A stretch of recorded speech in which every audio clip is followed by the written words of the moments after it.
Ya, hoy día vamos a seguir con el tema que hemos estado estudiando en las últimas clases, que son los sistemas equivalentes de fuerzas, ¿cierto? Encontrar un sistema equivalente, una fuerza resultante que represente al sistema, ¿verdad? Partimos estudiando partículas en el plano, aprendimos cómo calcular la resultante y luego, a partir de esa resultante, pudimos deducir las condiciones de equilibrio de una partícula. O sea, qué condiciones eran necesarias y suficientes para garantizar que la partícula estuviera en equilibrio. Luego pasamos al espacio, también aprendimos a calcular el resultante de un sistema de fuerzas actuando sobre una partícula en el espacio.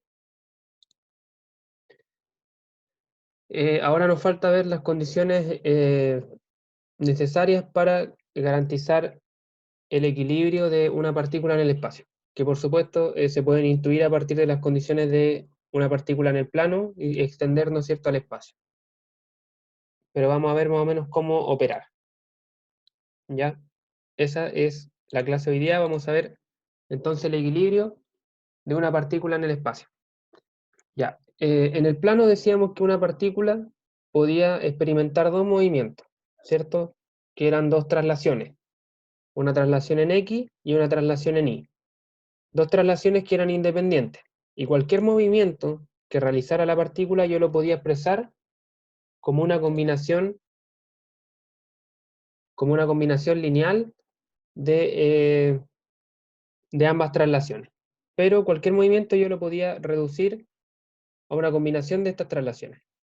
¿Ya? Entonces, para que la partícula estuviera en equilibrio, es decir, que existiera o ausencia de movimiento o movimiento rectilíneo uniforme, no tenía que existir ni la traslación en X ni la traslación en Y. Y para que eso pasase, tenía que haber un equilibrio de fuerzas tanto en X como en Y. ¿Ya? En el espacio es lo mismo, solamente que en el espacio hay un tercer movimiento posible, que es la traslación en Z.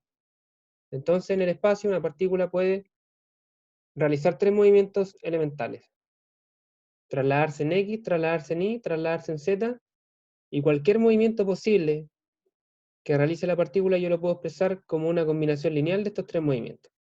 ¿Ya? Entonces, es lógico pensar que para garantizar el equilibrio de una partícula, es decir, que esté en reposo, necesito garantizar también que la sumatoria de fuerza en los tres ejes también sea nula, ¿ya? Entonces decimos que una partícula en el espacio va a estar en equilibrio si la fuerza resultante, que representa todas las fuerzas que actúan sobre la partícula, es igual a cero. Esta condición se expresa vectorialmente a través de la ecuación que está acá arriba. Esta que está acá. Esta es una ecuación vectorial. Lo que me está diciendo es que la suma vectorial de todas las fuerzas que actúan sobre la partícula tiene que dar cero para que la fuerza esté en equilibrio. Para que la partícula esté en equilibrio, perdón. Es decir, para que esté en reposo, o sea, ausencia de movimiento o movimiento eh, a velocidad constante, no acelerado, ¿ya? Esas son las dos condiciones de equilibrio que existen. Entonces, esta ecuación vectorial yo la puedo expresar en sus componentes, ¿cierto? La componente X de la resultante sabemos que es la sumatoria de las componentes X de todas las fuerzas del sistema. Entonces, para que esta condición vectorial acá se cumpla, se tiene que cumplir también estas tres condiciones escalares, ¿cierto? Que es que la sumatoria de las componentes X de las fuerzas del sistema de cero, que la sumatoria de las componentes Y de las fuerzas de cero, y que la sumatoria de las componentes Z de las fuerzas también de cero. En resumidas cuentas, las tres condiciones son que las tres componentes de la resultante sean nulas. ¿Sí? Esas tres ecuaciones que ven ahí se denominan ecuaciones de equilibrio para una partícula en el espacio. ¿Sí? Y constituyen en conjunto las condiciones necesarias y suficientes para garantizar el equilibrio de la partícula. ¿Ya? Y se pueden utilizar para resolver problemas que involucren el equilibrio. ¿Ya? Es decir, si yo tengo una partícula está en equilibrio, es decir, que está en reposo o se mueve con velocidad constante, en línea recta, yo puedo resolver ese problema aplicando estas tres ecuaciones, ¿sí? Y como tengo tres ecuaciones, del problema también puedo resolver tres incógnitas, ¿sí? Comúnmente los problemas más comunes que vamos a ver, esas tres incógnitas pueden ser las tres componentes de una fuerza desconocida o la magnitud de tres fuerzas cuyas direcciones son desconocidas. Esos son como los ejemplos más clásicos, pero pueden haber otros. Lo importante es que siempre el problema lo puedo resolver mientras existan tres o menos incógnitas, porque tengo tres ecuaciones. Como siempre, para abordar un problema de este tipo, el primer paso siempre va a ser graficar el diagrama de cuerpo libre de la partícula, ¿sí? Y exponer en ese diagrama todas las fuerzas que actúan sobre ella, tanto las que conozco como las incógnitas. Y luego aplicar estas tres ecuaciones de acá. Ya, eso es básicamente el tema de equilibrio de partículas en el espacio. Vamos a ver un ejemplo.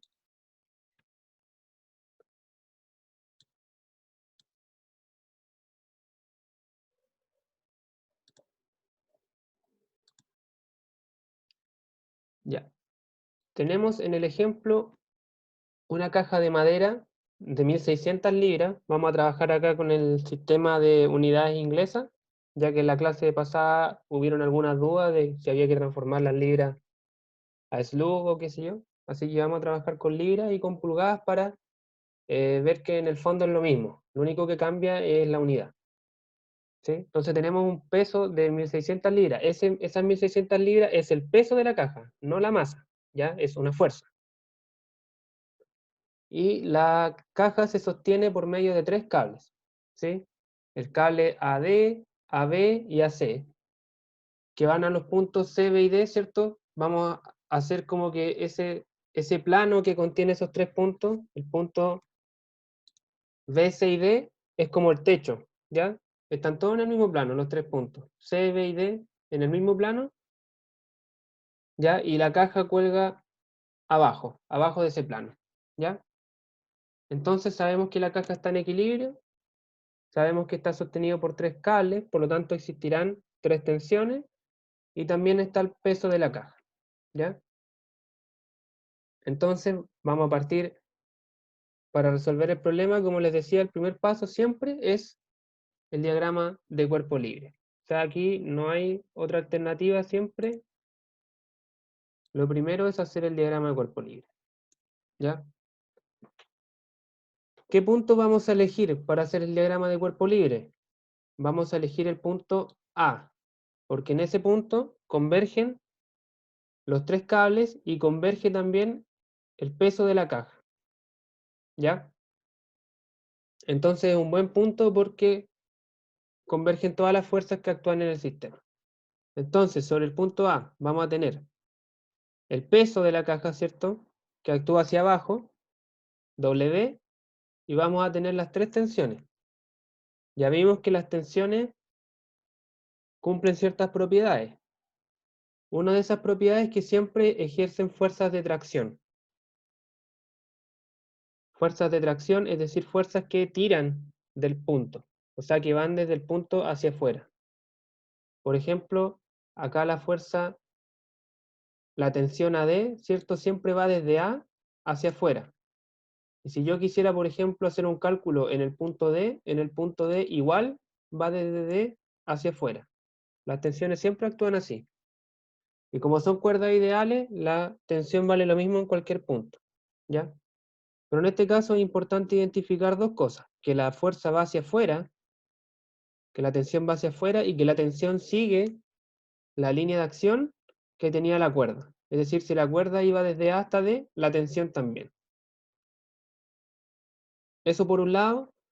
Por el lado de la tensión AB ocurre exactamente lo mismo y por el lado de la tensión AC también pasa lo mismo. Entonces tenemos las tres tensiones y el peso. Entonces, primero es analizar si el problema lo puedo resolver o no. tenemos tres ecuaciones de equilibrio porque es una partícula. ¿Ya? Entonces, tenemos que tener tres incógnitas. ¿Cuáles son las tres incógnitas acá? Son los módulos de las tres tensiones. En este caso, las incógnitas son solo los módulos porque las direcciones las conozco. Yo sé la dirección de la tensión AD, de la tensión AB y de la tensión AC.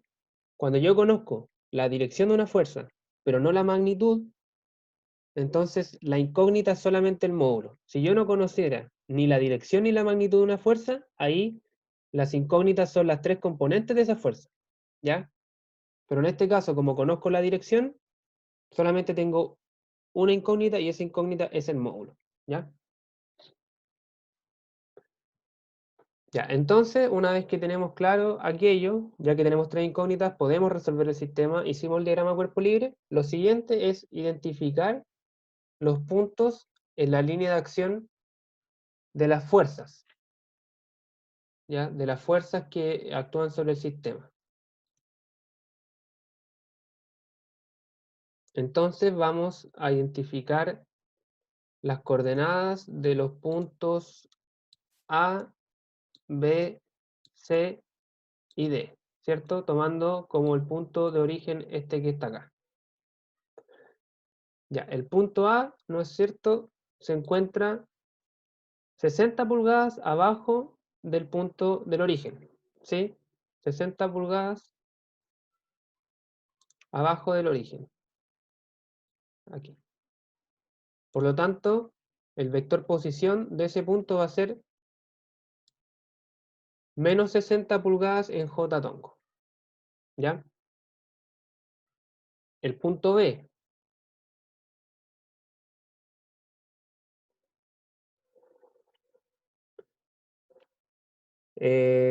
Acá me llega una consulta, pregunta si es un diagrama de cuerpo libre sobre otro diagrama de cuerpo libre. No entiendo tu pregunta, Víctor. La verdad es que solamente es un diagrama de cuerpo libre, es el diagrama de cuerpo libre de la partícula A, del punto A.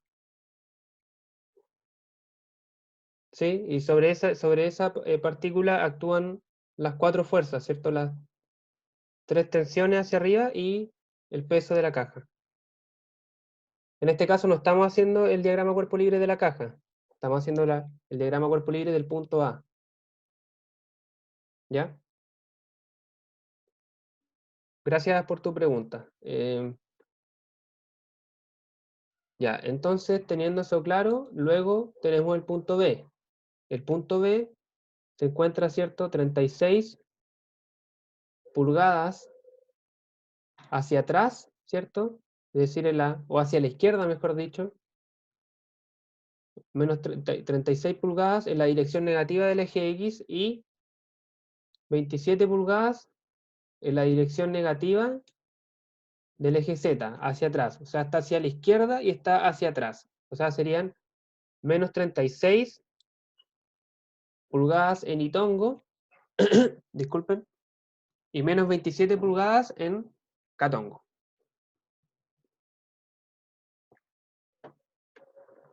Luego tenemos el punto C, que ese ya es bastante fácil de identificar. Podemos ver que está 32 pulgadas en la dirección positiva del eje Z, hacia adelante.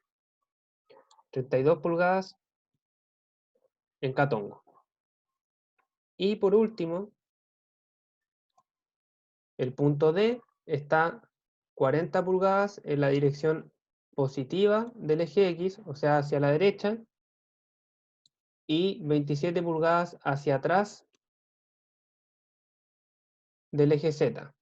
O sea, serían 40 pulgadas en Itongo, menos 27 pulgadas en Catongo.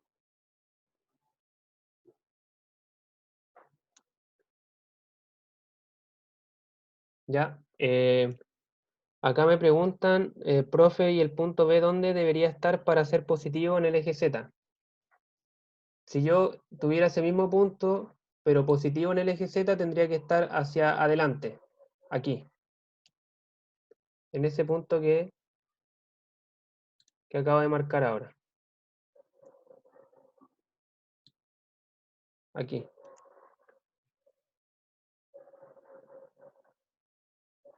¿Sí? Acá es importante tener un poco de visión tridimensional, ¿cierto? Porque es un dibujo de 3 dimensiones, ¿cierto? Pero que está dibujado en un plano. Entonces, guíense siempre por las líneas paralelas. Por ejemplo, acá, ¿cierto? Es fácil identificar que ese punto está hacia atrás en el eje X, ¿cierto? Pero esta línea que está acá de 27 pulgadas es paralela al eje Z y va hacia atrás. Por eso es menos 27 en el eje Z, en Catongo. ¿Ya? Así tienen que ir siguiendo. ¿Ya? Entonces tenemos identificados los 4 puntos. Ahora lo que tenemos que calcular, ¿cierto? Son los vectores directrices de cada fuerza. Es decir, tenemos que calcular el vector que va desde A hasta D. Tenemos que calcular el vector que va desde A hasta B. Y tenemos que calcular el vector que va desde A hasta C. Y para calcular esos vectores, restamos el punto final menos el punto inicial. ¿Sí? O sea, por ejemplo, para calcular el vector que va desde A hasta D, tengo que a las coordenadas de D restarle las de A. Siempre final menos inicial. Si al punto inicial le restan el final, van a estar calculando el vector opuesto. Y eso no les va a servir porque sabemos que la fuerza va en la otra dirección.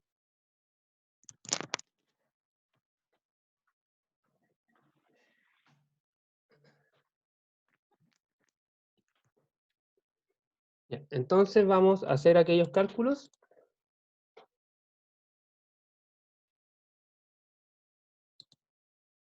Aquí están los cálculos correspondientes, ¿cierto? Para el vector que va desde A hasta B, al punto B, le resto el vector A, ¿cierto? Me queda este resultado que se ve acá. Menos 36 en Itongo, más 60 en J y menos 27 en Catongo. Esto ustedes lo pueden verificar, ¿cierto? En el dibujo, viendo como que parten desde el punto A y quieren llegar al punto B. Entonces, ¿cuántos pasos tienen que dar en cada dirección? Si parto en el punto A, tengo que subir 60 pulgadas. Estos son 60 pasos positivos en J tongo. Ya, luego tengo que retroceder o irme hacia la izquierda 36 pulgadas. Esos son menos 36 pasos o pulgadas en Itongo. Y luego tengo que ir hacia atrás 27 pulgadas. Entonces serían 60 pulgadas en J-Tongo, menos 36 en Itongo y menos 27 en K-Tongo. Y ahí vemos que es exactamente lo que calculamos matemáticamente. Si alguien puede visualmente determinar esto al tiro, por supuesto que lo puede hacer, ¿cierto? Pero yo les recomiendo siempre seguir como el método analítico que hay detrás para corroborar mejor los resultados. ¿Sí? Después ocupar este método visual solamente para comprobar. ¿Ya? Idem para el vector AC y para el vector AD. Exactamente lo mismo. Entonces tengo los 3 vectores. Ahora tengo que calcular los vectores unitarios. ¿Sí? Ya tengo el vector que va desde A hasta B, pero necesito el vector unitario que va desde A hasta B. Para calcular un vector unitario, yo necesito al vector dividirlo en su módulo. Entonces voy a calcular los módulos de estos 3 vectores. ¿Cierto? Eso es sencillo, solamente con el teorema de Pitágoras, ¿verdad? Calculo los 3 módulos. del vector AB, AC y AD, y me dan 75 pulgadas, 68 pulgadas y 77 pulgadas. Y estos valores lo que representan gráficamente es la distancia real que existe entre un punto y otro. O sea, por ejemplo, si AB son 75 pulgadas, entonces esto mide 75 pulgadas. La distancia entre A y B medido a través de una línea recta. Ya, y ahora que conozco, tengo el vector unitario, ¿cierto? Lo que voy a hacer, o lo que deberíamos hacer, es expresar vectorialmente cada una de las fuerzas, ¿sí? Tenemos entonces, ¿cierto?, que una fuerza, si yo la quiero expresar vectorialmente, lo puedo hacer mediante la relación que existe entre el módulo y el vector unitario en la dirección de la fuerza. ¿Cierto? Sabemos que la fuerza en su notación vectorial es igual al módulo por el vector unitario, ¿cierto? Donde el vector unitario en este caso es el vector dividido en el módulo de ese vector. Entonces, para la tensión en AB voy a tener que es igual al módulo de esa tensión que es desconocido por el vector unitario que es todo esto que está acá. Menos 36 pulgadas en Itongo, más 60 pulgadas en J, menos 27 pulgadas en K, dividido en 75 pulgadas, que es el módulo. Entonces expreso cada vector a través de esta fórmula, con la incógnita. ¿Sí? ¿Dudas hasta acá?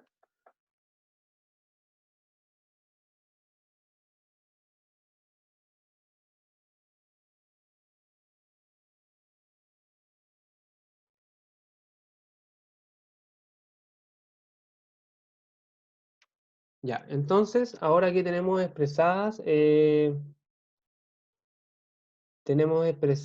las fuerzas en su notación vectorial, vamos a aplicar. Pero nos falta una fuerza primero, nos falta el peso, ¿cierto? El peso de la caja vectorialmente serían 1600 libras en J, ¿cierto? Menos 1600 libras en J, porque va dirigida hacia abajo, ¿verdad? Ahí no hay ningún misterio. Entonces vamos a plantear las ecuaciones de equilibrio sumando las componentes de cada fuerza e igualando dicha sumatoria a cero. ¿Ya? Entonces primero, sumatoria de fuerza en X.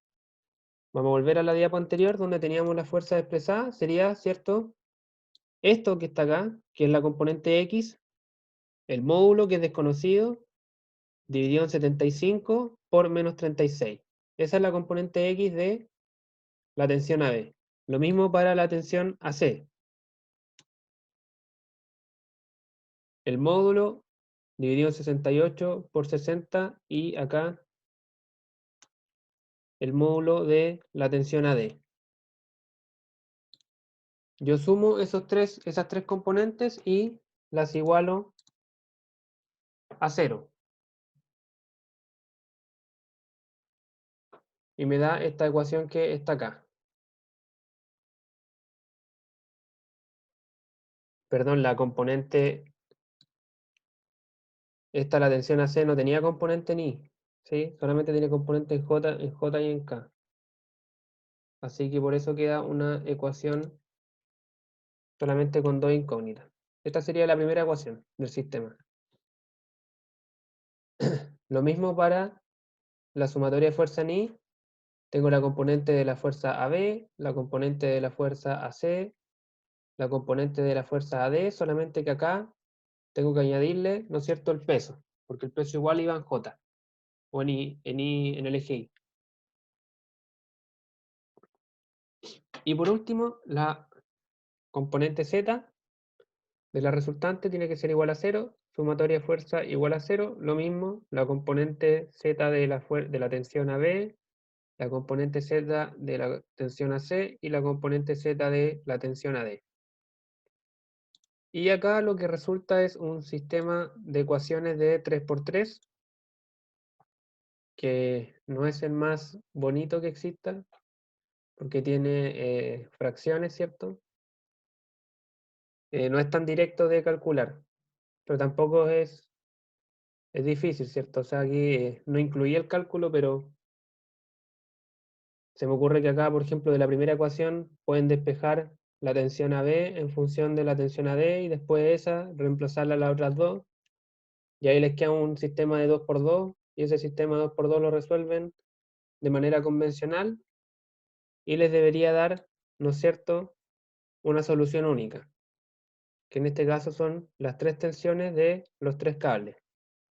Me da que la tensión del cable AB son 571 libras, la tensión del cable AC son 830 libras y la tensión del cable AD son 528 libras.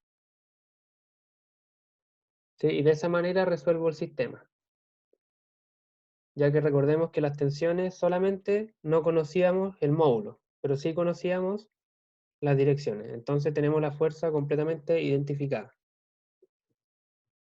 Así es como se aborda un problema de equilibrio, ¿sí? Básicamente es parecido al ejercicio que vimos en la clase pasada.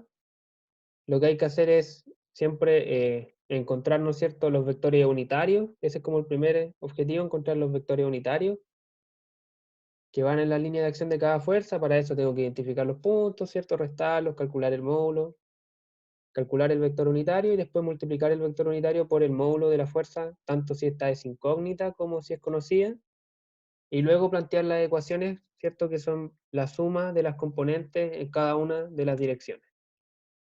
Y después ver cómo se resuelve ese sistema es un tema aparte. Por lo demás, a mí no me interesa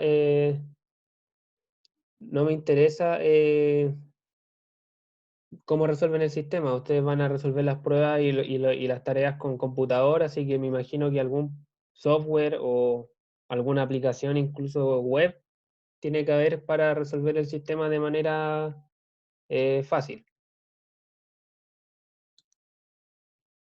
Sí, básicamente este asignatura es un ramo de estática y involucra equilibrio por lo general en todo. O sea, si algo no está en reposo, va a estar en movimiento a velocidad constante, así que las ecuaciones de equilibrio se pueden aplicar siempre a menos de que se indique lo contrario.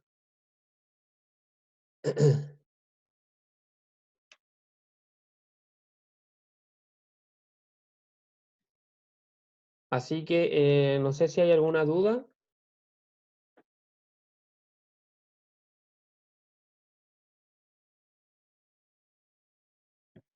Ya, como les decía al principio, esto era lo único que faltaba por revisar de este tema. En esta clase damos por finalizado el estudio de sistemas de fuerza equivalentes en partículas, ¿cierto? Ya vimos todo lo que es bidimensional y tridimensional.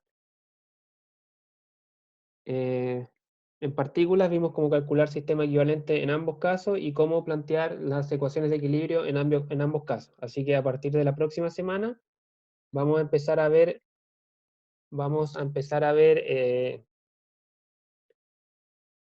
ya vamos a extender el problema, ya no van a ser partículas, vamos a ver cuerpos con dimensiones, ¿sí?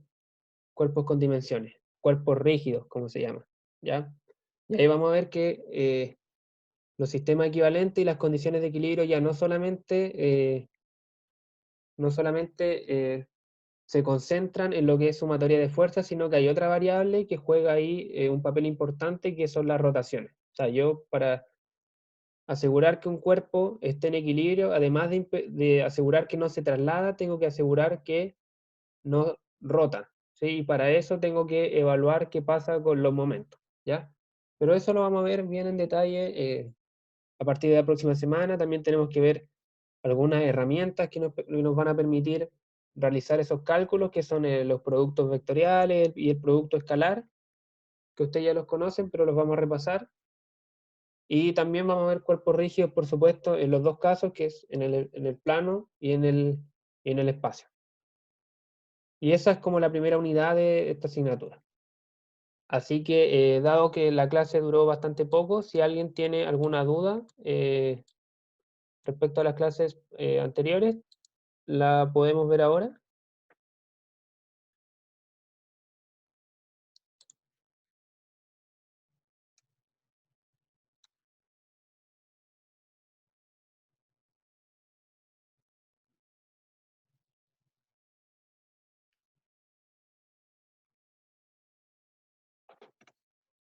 Por lo demás, también me gustaría aprovechar de preguntarles, o si alguien quiere emitir algún tipo de comentario, le puedo también habilitar el audio. Si alguien quiere opinar o decir algún comentario respecto a cómo han sido las clases virtuales en esta asignatura hasta ahora, si se sienten cómodos con la modalidad o si encuentran que algo falta, alguna inquietud que tengan.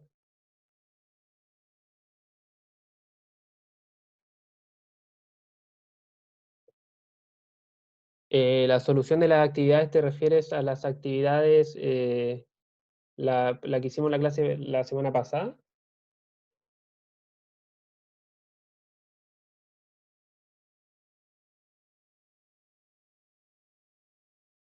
Yo creo yo creo que sí, las voy a ir subiendo, pero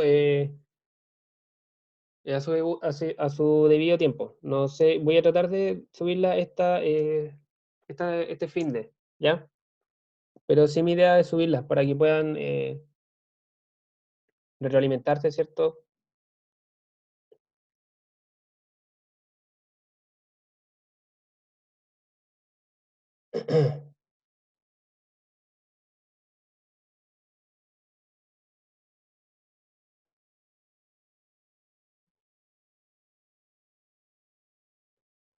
Ya, voy a dejar de grabar ya que creo que la clase ya como materia ya